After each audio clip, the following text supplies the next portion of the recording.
Почитувани, разговараме со министерот за надворешни работи на Република Северна Македонија Бујар Османи, кој деновиве е во официјална посета на Соединетите Американски држави. Господине Османи, во јавноста се уште бранува темата за договорот со Бехтел и Енка. Мислите ли дека со нетранспарентноста се поттикнуваат сомнежи за корупција, како што многумина го толкуваат дистанцирањето на амбасадата на САД од договорот?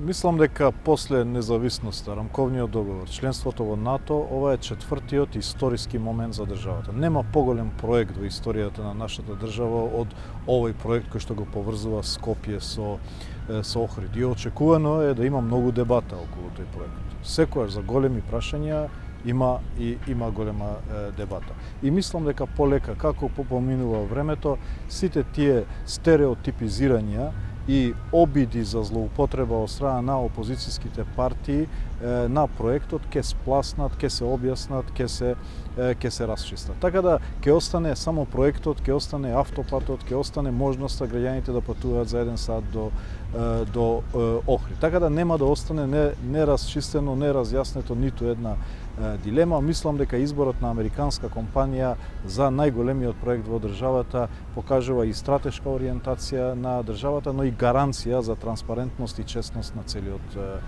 проект. Кои се пораките што ќе ги пренесете во владата на Република Северна Македонија по средбите што ги имавте во САД со американски представници?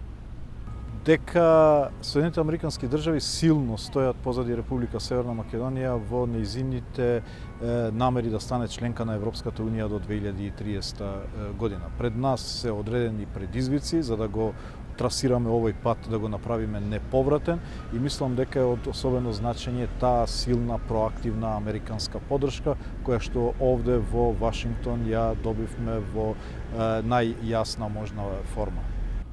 Пред неколку денови Северна Македонија се приклучи кон основачката група за формирање специјален трибунал за казнивост на кривичното дело агресија против Украина.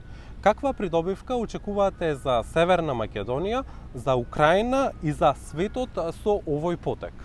Видете, носењето на одговорност за сите злосторства врз цивилно население не само во Украина, било каде во светот е прашање кое што е важно за да се спречат таквите случувања во иднина. Но особено сега од тоа што го гледаме во Украина и како наша национална позиција, меѓутоа и како претседавачи на ОПСЕ, ние мора да испратиме пораката и мора да бидеме заедно со сите држави кои што мислат дека не може да нема одговорност за сите чинители на злосторства, не само како резултат, како одговорност кон цивилите и граѓаните на Украина, туку како одговорност кон иднината и потребата за спречување на такви случувања повторно. Како тече процесот за уставни измени и кога би имале повторно средба со представници на Бугарија? Прво, во однос на уставните измени, сметам дека со формирањето на комитетот веќе процесот е и формално лансиран. Очекувам брзо комитетот, односно таа комисија да излезе со амандманите да се представат во јавноста, да почне јавна дебата, да почнат пратениците исто така во своите тела да дебатираат по однос на амандманите и тогаш ќе се расчистат сите дилеми.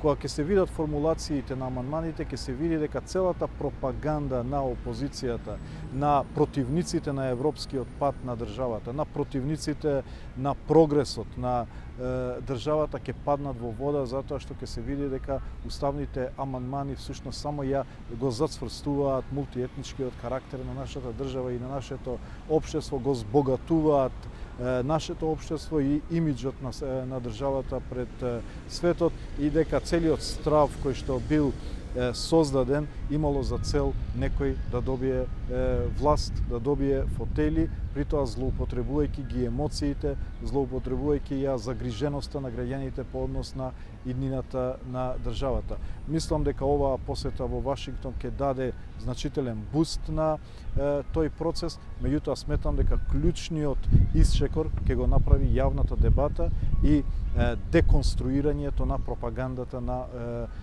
противниците на европскиот пат. Господине Османи, ви благодарам на разговорот. Благодарам на можност.